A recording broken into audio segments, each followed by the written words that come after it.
Bienvenidos, bienvenidas a Salud en Redes, qué lindo, nos volvemos a encontrar.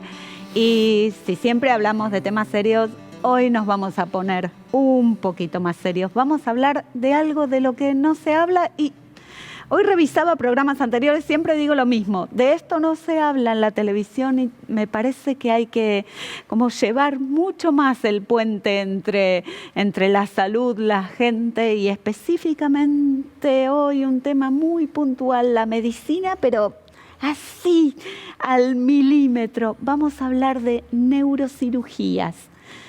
En el primer bloque vamos a hablar de neurocirugías en pacientes adultos, en el segundo bloque de neurocirugías en pacientes, en niños, en infancia. Como siempre, los referentes de la salud en Argentina. Estamos con el doctor Axler. Muchísimas gracias. Bueno, gracias a vos por la invitación. Muchísimas gracias, Pablo. Él es jefe de neurocirugía del Hospital Italiano. Gracias, de verdad. Bueno, gracias a vos por la invitación. Sí, bueno, un tema que la gente en general no sabe mucho, la asusta, pero no todo es tan para asustarse, digamos. Hay muchas cosas que se tratan y se curan en neurocirugía. Exactamente, de eso vamos a hablar. Vamos a verle qué cosas cura, cuándo está indicada una neurocirugía. Bueno, es muy amplio el campo de la patología del cerebro, digamos, que eso más es particularmente a lo que más yo me dedico, ¿no? A la patología cerebral. Y ahí tenemos desde los tumores, que hay muchos tumores que son benignos y que a pesar de que la gente siempre tiene temor de una cirugía del cerebro, realmente son patologías que andan muy bien. Los meningiomas, los adenomas de hipófisis, neurinomas del acústico, tumores que tienen una frecuencia relativamente alta y que tienen muy buena chance de curación con la cirugía. Otros tumores que también tienen buen tratamiento, que son los tumores específicamente del cerebro, que se llaman gliomas, donde hay de diferentes grados, gliomas más agresivos y menos agresivos. En general ahí el tratamiento es combinado entre una buena cirugía, donde a veces habrán escuchado pacientes que se despiertan durante la cirugía, eso es para cuidar la función, eso es algo que se hace más de 50, 60 años en el mundo, es despertar al paciente para cuando uno estirpa el tumor cerebral, el paciente pueda preservar la función, o sea que tenga poca morbilidad. Y después en general se combina con tratamientos oncológicos después. Otras patologías también tienen que ver con las metástasis, tumores en otras áreas que pueden dar lesiones cerebrales. Secundariamente. Claro, y que en general también, hoy con la tecnología, con algunas cosas que nosotros contamos en el hospital, microscopios de con mucha calidad de visión, más sistemas de neuronavegación, se pueden resecar realmente súper bien y con muy buen resultado en los pacientes, ¿no? Uno puede resecar estos tumores con prácticamente los pacientes sin secuelas y en pocos días de internación inclusive. Otras patologías que tratamos son las patologías vasculares, aneurismas, habrán escuchado, se rompe un aneurisma, es una situación súper delicada y grave, tiene una alta mortalidad. Entonces ahora, digamos, con el advenimiento es mucho más fácil hacerse una tomografía, una resonancia, mucha gente le duele poco la cabeza, enseguida se hace una resonancia, se detecta esa patología precozmente y tiene tratamiento, ya sea abierto o endovascular, ¿no? Y eso también cuando se detecta precozmente y se hace el tratamiento preventivo, en el caso de la cirugía abierta, colocando un clip en el aneurisma, se excluye de la circulación eso y entonces se elimina el riesgo de que se pueda romper, y la situación de romperse, por supuesto, es una situación súper grave, ¿no?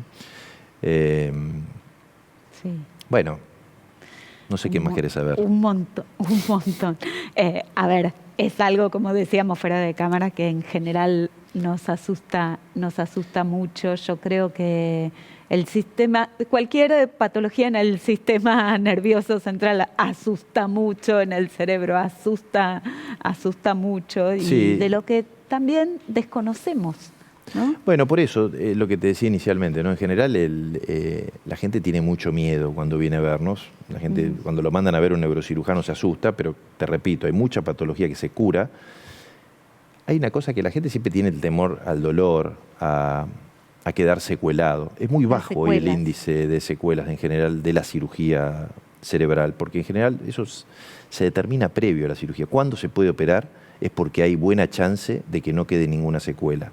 y uno usa mucha tecnología para tratar de evitar la secuela y que el paciente tenga buena calidad de vida. Por otro lado, tampoco la cabeza duele, la gente tiene miedo del dolor. Duele más una cirugía de tórax, una cirugía de abdomen que una cirugía de cerebro, precisamente porque el cerebro no tiene representación de sí mismo. Por eso se puede hacer un paciente despierto, porque el cerebro no duele, porque no tiene receptores del dolor como si tenemos. Si a uno le apretan un dedo, sabe que el dedo tiene una representación en el cerebro, pero el cerebro no de sí mismo. Por lo tanto... En la facultad nos enseñaban con el ejemplo de las cosquillas, que uno no se puede hacer. Claro, bueno, tal cual, ¿no? tal cual. Como el cerebro cosquillas no duele. A sí mismo, el cerebro no tiene... Claro, no se puede, es correcto. Entonces, y por otro lado... cuando uno opera el tórax, por ejemplo, se mueve el tórax, pero en el posoperatorio la cabeza el hueso del cráneo es rígido, por lo tanto no da dolor porque no hay movimiento. Cuando no hay movimiento en general no se produce dolor. Así que en general los pacientes que se operan tienen bastante buena evolución posoperatoria, generalmente corta estancia en el hospital. Por supuesto hay complicaciones, puede haber complicaciones, una cirugía delicada. Por eso... la gente está asustada también porque el sentido común lo dice, lo mismo que la cirugía cardíaca, son cirugías de los órganos más importantes que tenemos, entonces, bueno, por supuesto, el temor existe, ¿no? Exacto. Bien. Y ustedes trabajan en un equipo, a ver, si bien sos como la cara visible, hay un equipo muy grande que hacen no solo práctica y clínica, operaciones, sino... tienen mucha docencia, tienen mucho estudio, investigación. Sí, bueno, nosotros particularmente, el Hospital Italiano tiene toda una trayectoria en cuanto a investigación, tenemos una universidad, nosotros tenemos muchas publicaciones internacionales, científicas, hacemos investigación básica y avanzada y clínica también en el servicio de neurocirugía. Es un servicio que tenemos hiperespecialistas en cada área, porque yo soy cirujano más de cerebro y base de cráneo, pero tenemos expertos en cirugía vascular, expertos en cirugía funcional, cirugía del dolor, cirugía del Parkinson, cirugía de la epilepsia, cirugía de los movimientos anormales en general. Tenemos también expertos en cirugía de columna. La columna es parte de la neurocirugía, cirugía mínimamente invasiva de columna, cirugía endoscópica de columna, cirugía endoscópica cerebral. Y para eso uno tiene que elegir los mejores médicos y hiperespecializados en eso, porque cuando un médico hace muchas cosas, no hace bien su subespecialidad. Por lo tanto, es muy importante esa división que tenemos en nuestro servicio y el volumen de cirugía también. Somos uno de los servicios que más opera en Argentina y por eso podemos tener todas estas áreas bien desarrolladas. Siempre con apoyo, hoy se necesita mucho la tecnología en la neurocirugía, los microscopios, los neuronavegadores, los resonadores de última generación. ¿Incorporaron inteligencia artificial? ¿Cómo los está tocando? Sí, eso es más que todo para el diagnóstico clínico. Eso me decía... Yo le veo bastante futuro para el desarrollo de nuevos medicamentos, etcétera, especialmente cuando se junte con la... ¿Ah, sí? Me parece que sí, que la inteligencia artificial permite procesar muchos datos a la vez y claro, y cuando uno pone los problemas quizás pueden surgir las soluciones. Hoy, digamos, lo que más usamos es la robótica en medicina, nos está usando mucho para otras subespecialidades, pero nosotros tenemos, los microscopios que tenemos permiten, por ejemplo, teñir los tumores de un color determinado para verlo bien, o ver los vasos, hacer angiografía intraoperatoria con infusión endovenosa de algunas sustancias. Lo mismo que podemos ver a veces las fibras blancas en la neuronavegación, que es un sistema en donde usamos la resonancia que le hicimos previamente al paciente para minimizar el daño, para poder ingresar al cerebro por un área específica sin dañar, ¿no? Todo eso lo ponemos al servicio de todos los pacientes. Ecografía intraoperatoria, también Doppler intraoperatorio. Todo eso hace la cirugía más segura, porque en definitiva lo importante es eso, ¿no? Que el paciente pueda curarse sin tener morbilidad y que la experiencia, que es una fea experiencia en general, ir al hospital a tratarse, sea lo más confortable posible, ¿no? Totalmente. ¿Y cómo estamos en Argentina respecto del mundo? Bueno, yo área. yo hice la residencia y trabajé siempre en el Hospital Italiano, que es líder en Argentina en ese aspecto, ¿no? Hoy, hace poco, creo que la semana pasada, salió un ranking de hospitales en Latinoamérica y el hospital está número 4. Sí, leí, que estaban cuartos en toda América. Y siempre más o menos lideró ese tipo de rankings. Por supuesto que, bueno, hay bastante asimetría en Argentina en ese sentido, ¿no? No todo el mundo puede contar, los equipamientos son súper costosos, entonces digamos, hay mucha simetría entre los hospitales, hospitales públicos, privados, depende del potencial económico que tiene el hospital para poder invertir, o la del deseo también, y la decisión política de invertir en tecnología, que en definitiva ayuda al médico para mejorar los resultados, ¿no? Y para tener estándares internacionales. Nosotros tenemos, desde el punto de vista de los resultados, tenemos publicaciones de todo lo que hacemos, y nuestros resultados son equiparables a otros centros del primer mundo. Qué bárbaro, qué maravilla. A ver, ¿y cómo es el postoperatorio? Bueno, en general el postoperatorio del cerebro siempre es en terapia intensiva. O sea, un paciente que se opera de la cabeza siempre el primer día tiene que ir a terapia intensiva, aunque esté perfecto el paciente, para controlar que uno no tenga una complicación, que es cuando se producen, son mayormente las primeras 24 horas. Pasadas las 24 horas el paciente va al piso y empieza a moverse, a alimentarse, etcétera, y ya a las 48, 72 horas en general los pacientes se van a la casa. Me sorprende. Sí, Recién, bueno, antes era distinto, recién ¿no? decías una internación muy acotada. No me imaginé tan acotada. Sí, antes era distinto, pero hoy en general los pacientes están 3, 4 días, no mucho más, sea la patología que sea. Sí, en general sí andan bien, por supuesto, y no hay complicaciones, ¿no? Por supuesto. Pero obviamente uno los va a cuidar y no le van a dar una alta que no sea necesaria. Obviamente. Por supuesto, pero porque el criterio es que esté en su casa, no se mantener... recupera mejor, menos infecciones, mejor recuperación. El paciente no tiene que estar en la cama en el posoperatorio, tiene que moverse, ¿no? Las primeras 24 o 48 horas son las horas clave en neurocirugía. Pasado ese lapso, en general los pacientes se recuperan bien y siempre se recuperan mejor cuando están rodeados de sus afectos, en su lugar. Es mejor que estén en un hospital, que en general, digamos, es un ambiente que nosotros estamos acostumbrados, pero que para la gente no es el mejor ambiente para estar dentro de un hospital, ¿no? Qué bárbaro. Me impacta como el ida y vuelta entre mirar algo tan puntual, el cerebro, la tecnología, la robótica, y mirar la vida cotidiana de la persona, que no esté aislado, que no esté quieto, que esté con afectos. Y bueno, eso nosotros no tenemos que perder de vista lo que somos, ¿no? Y como médicos, en realidad, lo importante es el paciente. Entonces uno se tiene que concentrar en eso, digamos, poder ayudarlo todo lo que se pueda y no hacerle a un paciente lo que uno no se haría a uno mismo, ¿no?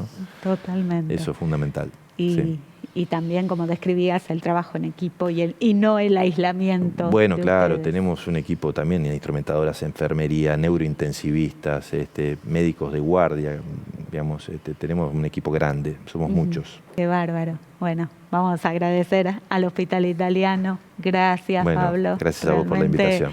Una maravilla, una clase magistral. Bueno, muy te bueno, mucho, clarísimo. Muchas gracias. En el próximo bloque vamos a estar hablando con el neurocirujano infantil Exequiel Verdier. Auspicia este programa Nedutec, consultora de neurociencias, educación y tecnología. www.nedutec.org. Capacitación profesional, investigación, atención en salud y asesoramiento a familias, instituciones y empresas. infonedutec@gmail.com.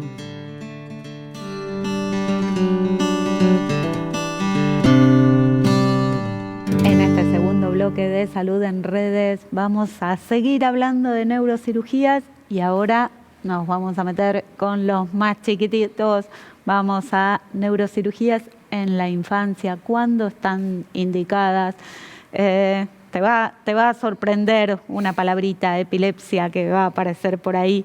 Estamos con el doctor Exequiel Verdier. Muchas gracias por venir. No, muchas gracias por invitarme. Bienvenido. Él es, bueno, lo conocen, lo van a seguir conociendo.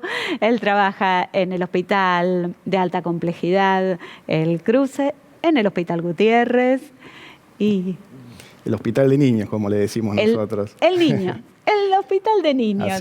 Así es. El Gutiérrez, que también es un hospital emblema. Recién en otro programa, muchas veces, bueno, en el primer bloque estaba el Hospital Italiano, pero en otros programas estuvimos invitando a gente del Hospital de Clínicas, de la Universidad de Buenos Aires, y creo que el niño es como también otro... Sí, muy baluarte. importante porque tiene mucha historia y bueno, muchos profesionales hoy ya renombre, salieron también del Hospital de Niños, entonces la verdad que tiene mucha trayectoria. Sí, muchísimos profesionales. Sí.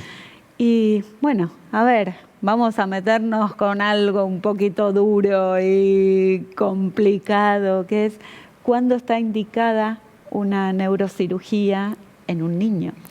Bueno, obviamente que es una pregunta muy, muy amplia, ¿no? Nosotros en neurocirugía pediátrica tratamos bebés recién nacidos que tienen horas de vida, que por ahí tienen una malformación congénita, que muchas veces se diagnostica ya desde el embarazo, que es lo que debería ser hoy, en el año en el que estamos viviendo, tendríamos que lograr diagnosticar estas enfermedades ya desde el embarazo, e inclusive específicamente hablamos del mielomeningocele, que es lo que más frecuente vemos de malformación congénita, que es una afectación en la espalda del bebé donde no se cierra la médula y los tejidos, entonces queda expuesta y eso obviamente hay que operarlo. Incluso se están haciendo intervenciones intrauterinas. Vino acá el equipo que hace intervención intrauterina del Hospital Austral y sé que se hizo también en el Clínicas, ¿no?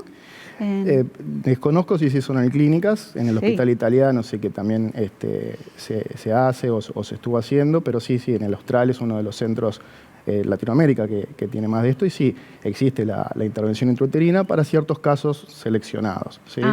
Pero bueno, en la neurocirugía... Y ustedes lo que hacen entonces es cerrar Exactamente, esta malformación donde está abierta la médula espinal y los tejidos que la cubren, que son las membranas, que son las meninges y la piel, no existen, están abiertas. Entonces, nosotros le devolvemos su forma cilíndrica, la ubicamos de nuevo en el lugar que sería en el canal espinal y volvemos a crear los tejidos que la cubren, ¿no?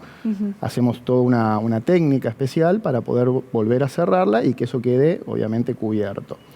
Lo que lamentablemente no podemos devolverle es a esa médula que está mal formada, es su función. Sí podemos hacer que nos siga empeorando, ¿no? Si no lo cerramos. Y eso lo hacemos cuando no está diagnosticado en bebés que tienen horas de vida. Sí. Y a veces cuando está diagnosticado, hay familias que por ahí no quieren pasar por un procedimiento intraútero o inclusive a veces se diagnostica no en un tiempo acorde como para poder llegar a un procedimiento intraútero, claro, porque eso tiene obviamente todas sus indicaciones, ¿no? Sí, eso nos explicaban que tiene que ser ellos operan entre la semana 20 y la 27. Exactamente. Entonces, muchas veces si no está dentro de ese protocolo, digamos, no aplica para poder hacer este tipo de cirugía y bueno, hay que esperar a que el bebé nazca, pero nosotros muchas veces cuando ya tenemos el diagnóstico antes, lo programamos, ¿no? O sea, programamos la cesárea para que nosotros, el equipo de neurocirugía, ya sepa que van a hacer el bebé con esta patología y estemos atentos para poder resolverla lo antes posible. Perfecto, bien. Y en un momento dije que una gran sorpresa es epilepsia, ¿no? Sí, bueno, ya es otro capítulo aparte, digamos, ¿no? Dentro de la neurocirugía pediátrica, la epilepsia es un capítulo muy importante porque la población pediátrica es propensa justamente a padecer esta enfermedad, ¿no? O sea, hay una población muy grande de pacientes que sufren epilepsia. Podemos hablar mucho, hay distintos tipos de epilepsia, están las epilepsias simples, las sindrómicas, pero específicamente la que abarca la neurocirugía son las epilepsias que llaman refractarias o resistentes, que son aquellas en las que ya la medicación no hace efecto. ¿Sí? ¿Y por qué es muy importante en pediatría? Porque, bueno, nosotros también vemos pacientes con epilepsia adultos, pero que vienen ya de chicos con este problema, y por ahí por falta de información o por no consultar a tiempo, por acostumbrarse a vivir de una manera, no llegan a consultar, entonces llegan a la vida adulta pasando un montón de tiempo con una enfermedad que por ahí, con algunos procedimientos quirúrgicos, obviamente esto es específico para cada paciente, se podría haber resuelto y haberle mejorado la calidad de vida a ese paciente. Inclusive algunas epilepsias las podemos curar también con cirugía, y evitarle muchos años de sufrimiento, ¿no? a estos chicos. ¿Y qué se interviene sobre el foco donde está?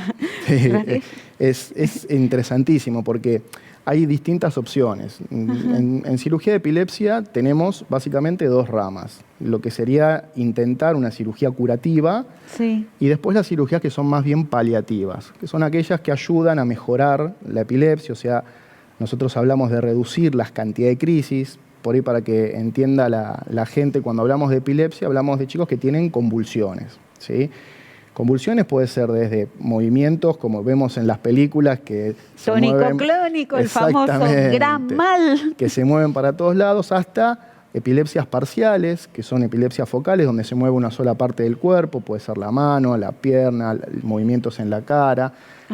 Las ausencias también son un tipo de epilepsia, que se queda quieto, dura segundos, y después vuelve niños es muy, muy frecuente. En chicos es más frecuente todavía. ¿No? El momento de... Hay otro tipo de epilepsia también, que se la conoce con su frase en inglés, que son drops attacks, que es cuando de repente así están hablando, por ejemplo, como nosotros ahora, y caen al piso, ¿no? Y esas son complicadas porque generan traumatismos, ¿no? O sea, se pueden golpear la cabeza fuerte. Entonces son pacientes que sufren mucho. Y hay opciones terapéuticas. Obviamente que nosotros la epilepsia siempre la tratamos con un equipo multidisciplinario. No es solo el neurocirujano que se le ocurre hacer una cirugía, sino que hay que hacer todo un estudio en este paciente con neurólogos especialistas en epilepsia, que se llaman epileptólogos, con neuropsicólogos, que hacen toda una valoración neurocognitiva, justamente para evaluar cómo está esa función cerebral y la posibilidad de que la cirugía realmente sea beneficiosa, ¿sí? Entonces es un equipo muy grande. Y como te decía, dentro de las cirugías, muchas son directamente sobre el cerebro, tratando de resecar, o sea, sacar esa parte que se llama como zona epileptógena, que es la que está generando que el cerebro se vuelva loco eléctricamente y genere la convulsión y la epilepsia. Para eso, obviamente, hay que hacer un montón de estudios porque tenemos que definirla precisamente. Exacto, ¿no? Ver dónde está este foco de neuronas que actúa con un ritmo Exactamente, distinto. Este foco de neuronas, como vos bien decís, que actúa en un ritmo distinto y que empieza a alterar a todas las otras neuronas. Hoy ya se habla, el concepto es de red epileptógena, ¿no? Se inicia, pero después hace una red donde afecta un montón de otras partes del cerebro. Por eso es que a veces el diagnóstico no es tan fácil, porque se puede iniciar en una zona y tener síntomas afectando a otra parte del cerebro. Nosotros tenemos que atacar el lugar donde se inicia. Entonces tenemos lo que llaman las cirugías resectivas, que es ir a resecar esa porción del cerebro que está afectada justamente y que no está cumpliendo ninguna función más que alterar la actividad eléctrica cerebral. Y después tenemos otro tipo de cirugías que son colocación de dispositivos, como pueden ser un dispositivo que se llama, nosotros le decimos BNS, que es estimulador del nervio vago, que es un aparatito que se coloca unos electrodos en el cuello, en un nervio justamente que se llama neumogástrico, que le decimos el nervio vago, ¿sí? Un nombre más por ahí anatómico es el neumogástrico, y esos electrodos van conectados a un generador que genera impulsos que hacen que disminuya la actividad eléctrica cerebral, más que nada cuando está por tener la crisis. Entonces, no es un procedimiento que vaya a curar la epilepsia, pero sí la mejora muchísimo. Vos pensá que tenemos algunos pacientes que pueden tener 50 o más crisis por día. ¿Por día? Por día. Tremendo. Es tremendo, y eso, como te imaginarás, afecta muchísimo la calidad de vida. Sí. Entonces, con estos dispositivos uno puede reducir la cantidad de crisis y de esta manera mejorar la calidad de vida de ese paciente, ¿no? Y que pueda tener o realizar más actividades. Por supuesto. Y después hay otro tipo de cirugías, cosas más nuevas, que es lo que se viene, digamos, a futuro, que en otros países del mundo se hace un poco más. Obviamente, acá en Argentina siempre llegan un poco más tarde las nuevas tecnologías, pero que son la estimulación cerebral profunda.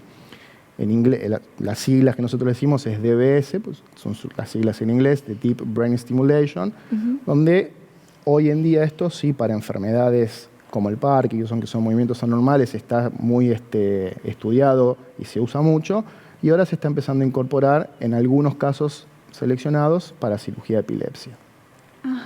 Qué bárbaro. Así que como verás, el abanico es muy grande. A ver, no sé, yo no sé nada del tema, perdón, pregunto desde el desconocimiento, pero cuando se hace una operación de epilepsia de un adulto, se le extirpa el hipocampo, ¿no? Sí. ¿Eso se hace también en niños o no? Sí, se puede hacer en niños también, se hace en adultos y en niños. Ese tipo de epilepsia, que generalmente se produce, se llama esclerosis mesial o esclerosis hipocampal, es cuando está afectado el hipocampo. Para la gente que no sabe, el hipocampo es una estructura del cerebro que está en el lóbulo temporal, o sea, en esta parte de acá del cerebro, pero bien cerquita de la línea media, o sea, muy profundo en el cerebro. Sí. Y es una de las estructuras que está íntimamente relacionada con la memoria.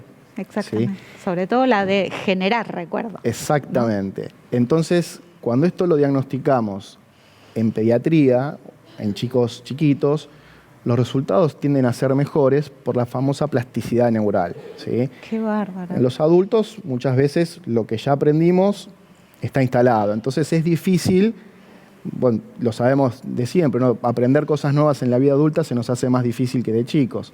Entonces, nosotros tenemos que estudiar bien este hipocampo para ver qué funcionalidad tiene. Generalmente está afectada si hay una esclerosis y nos permite a nosotros poder hacer la resección de esta estructura para justamente cortar con la epilepsia, a pesar de que estamos, digamos, resecando una estructura que es importante, pero que ya está dañada, entonces ya no está funcionando como debería. Entonces, a nivel funcional no se está afectando a ese paciente, sino que todo lo contrario, se está mejorando, porque al dejar de tener convulsiones, el otro lado del cerebro se tranquiliza y puede trabajar mejor, y obviamente esto que hablamos de la plasticidad neural permite que otras partes del cerebro empiecen a adquirir esta función que está perdida.